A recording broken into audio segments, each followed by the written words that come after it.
രാഹുൽ ഗാന്ധിയും ബിജെപിയും രാഹുൽ ഗാന്ധിയും നരേന്ദ്രമോദിയും രാഹുൽ ഗാന്ധിയും RSSും തമ്മിലുള്ള വ്യത്യാസം രാജ്യം തിരിച്ചറിഞ്ഞു. 4000 കിലോമീറ്റർ അയാൾ പിന്നിട്ടിട്ട് അതിലെവിടെയും ഒരു വാക്ക് വർഗീയതയുടേതായി വന്നില്ല. 4000 കിലോമീറ്റർ പിന്നിട്ടിട്ടും അതിലൊരടിയിലും വിദ്വേഷത്തിന്റെ ഒരു വാചകം അയാളുടെ നാവിൽ നമ്മൾ കേട്ടില്ല. ദിവസങ്ങൾ നടന്നിട്ടും മാസങ്ങൾ നടന്നിട്ടും ഒരു ദിവസവും പോലും ഈ നാട്ടിലെ ജനങ്ങളെ തമ്മിലടിപ്പിക്കുന്ന ഒരു വാചകം അദ്ദേഹത്തിന്റെ നാവിൽ നിന്ന് ഈ രാജ്യം കേട്ടില്ല. മണിക്കൂറിൽ ആയിരക്കണക്കിന് ആളുകളെ കണ്ടിട്ടും ലക്ഷക്കണക്കിനായ ആളുകൾക്കൊപ്പം നടന്നിട്ടും കോടിക്കണക്കിന് ജനങ്ങളെ തന്റെ യാത്രയുടെ ഭാഗമാക്കിയപ്പോഴും ജാതിയുടെ, മതത്തിന്റെ, ലിംഗത്തിന്റെ, രാഷ്ട്രീയത്തിന്റെ, വർണ്ണത്തിന്റെ, ഭാഷയുടെ, വസ്ത്രത്തിന്റെ, നിറത്തിന്റെ ഒന്നിന്റെയും പേരിൽ ഒരാളെയും അയാൾ മാറ്റി നിർത്തിയില്ല. ഭാരത് ജോഡോ എന്ന് രാഹുൽ ഗാന്ധി പറഞ്ഞാൽ അത് ഭാരത് മാതാ കി ജയ് എന്ന് മോഡി വിളിക്കുന്നത് പോലെ ഇല്ലാത്തതല്ല. അത് ഈ നാടിന്റെ ഐക്യത്തെ കാക്കുന്നതാണ് എന്നുള്ള കാര്യം നമുക്കറിയാം. ഇന്ന് മണിപ്പൂരിന്റെ വെന്തു നീറുന്ന മണ്ണിൽ നിന്ന് ആ നാട്ടിലെ ജനങ്ങൾക്കിടയിൽ ഇവിടുത്തെ ഭരണകൂടം സ്പോൺസർ ചെയ്ത വിഭാഗീയതക്കെതിരായി ഒരു പോരാട്ടം നയിച്ചുകൊണ്ട് അദ്ദേഹം നടന്നു തുടങ്ങിയിരിക്കുന്നു.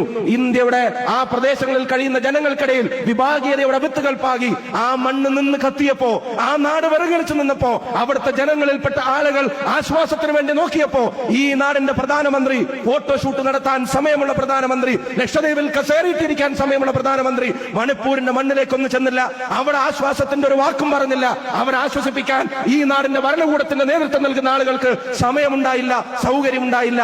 അവിടെയും ആശ്വാസത്തിന്റെ തെളിനീരായി കടന്നു ചെന്നത് പ്രിയപ്പെട്ട രാഹുൽ ഗാന്ധിയാണ് എന്നുള്ളത് നിങ്ങൾക്കറിയാം. അതുകൊണ്ട് പ്രിയമുള്ളവരെ, സന്ധിയില്ലാതെ അദ്ദേഹം പോരാടുകയാണ്, സമരസപ്പെടാതെ അദ്ദേഹം പൊരുതുകയാണ്. എന്റെ ഗ്രാമത്ത്, എന്റെ നഗരത്തിൽ, എന്റെ ജില്ലയിൽ, എന്റെ മണ്ഡലത്തിൽ, എന്റെ സംസ്ഥാനത്ത് എന്നെ കൊണ്ടാവുന്ന വിധം ഞാൻ, നിങ്ങളെ കൊണ്ടാവുന്ന വിധം നിങ്ങൾ ഈ നാട്ടിലെ വർഗീയ ഭരണകൂടത്തിൽ നിന്ന് ഈ നാടിനെ രക്ഷിക്കാൻ, ബെന്നിച്ചേട്ടൻ ഇവിടെ സൂചിപ്പിച്ചതുപോലെ നെഹ്റുവിനെ ഉൾക്കൊള്ളാൻ മാനസിക വലുപ്പമില്ലാത്ത ഒരു പ്രധാനമന്ത്രിയുടെ സങ്കുചിത താല്പര്യങ്ങളിൽ നിന്ന് ഈ നാടിനെ മോചിപ്പിക്കാൻ എനിക്ക് എന്റേതും നിങ്ങൾക്ക് നിങ്ങളേതുമായ ചുമതലകൾ നിർവഹിക്കാനുണ്ട്. ആ ഓർമ്മപ്പെടുത്തലാണ് യങ് ഇന്ത്യ ഈ വേദിയിൽ വെച്ച് ഇന്ത്യയിലെ യുവജനങ്ങളോട് പറയുന്നത്. ഇന്ത്യ ജയിക്കട്ടെ, ഫാസിസം തോൽക്കട്ടെ എന്ന് അവർ ആർജവത്തോടെ പറയുന്നത്. നാട്ടിലെ ജനങ്ങൾ നീതി ആഗ്രഹിക്കുമ്പോൾ അവർക്ക് നീതി ലഭിക്കാൻ, ജനാധിപത്യ നീതി ലഭിക്കാൻ, സാമ്പത്തിക നീതി ലഭിക്കാൻ, സാമൂഹ്യ നീതി ലഭിക്കാൻ അവർക്ക് വേണ്ടി ഇടപെടുന്ന ഒരു പ്രസ്ഥാനമേ ഇപ്പോഴും ഇന്ത്യയുടെ മണ്ണിലുള്ളൂ. അത് ഇന്ത്യൻ നാഷണൽ കോൺഗ്രസ് മാത്രമാണ് എന്നുള്ളത് അനുഭവം കൊണ്ട് നമ്മൾ പഠിച്ചതാണ്. 40 രൂപക്ക് പെട്രോൾ തരാമെന്ന് പറഞ്ഞവനെ സെഞ്ചുറി അടിച്ചപ്പോ കാണുന്നില്ല. 400 രൂപക്ക് ഗ്യാസ് തരാമെന്ന് പറഞ്ഞവനെ 1000 അടിച്ചപ്പോ കാണുന്നില്ല. 40 രൂപക്ക് ഒരു അമേരിക്കൻ ഡോളർ കിട്ടുമെന്ന് പറഞ്ഞവനെ അത് 90-ലെത്തിയിട്ടും കാണുന്നില്ല.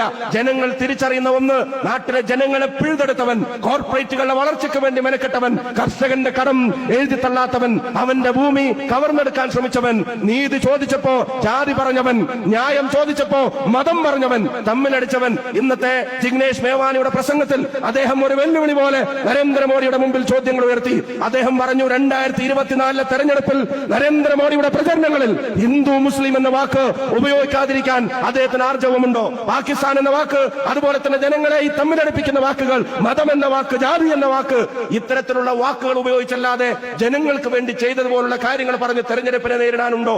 ഇപ്പോഴും നാട്ടിലെ പാവങ്ങൾ, ഈ നാട്ടിലെ സാധാരണക്കാർ, അവർ ഡിപ്പെൻഡ് ചെയ്യുന്നത് ആരെയാണ്? ഈ നാട്ടിലെ പാവപ്പെട്ട അമ്മമാർ അവരുടെ അടുപ്പിൽ തീ പോകുന്നു എന്ന് ഉറപ്പുവരുത്തുന്നത് ആരെ കണ്ടാണ്? മോഡിയുടെ ഒരു കുന്തവും കണ്ടിട്ടല്ല, ഈ ഗവൺമെന്റ് ഇവിടെ നടപ്പിലാക്കിയ ഒരു ചുക്കും കണ്ടിട്ടല്ല. ഇപ്പോഴും മഹാത്മാവിന്റെ പേരിലുള്ള തൊഴിലുറപ്പ് പണിക്ക് പോകുന്ന സാധാരണ വീട്ടമ്മമാർ കോൺഗ്രസിന്റെ സംഭാവനകളുടെ പേരിലാണ് ഈ നാട്ടിൽ കഞ്ഞി കുടിച്ച് ജീവിക്കുന്നത് എന്നുള്ള വസ്തുത നമുക്ക് തിരിച്ചറിയേണ്ടതായിട്ട് തന്നെ ഉണ്ട്.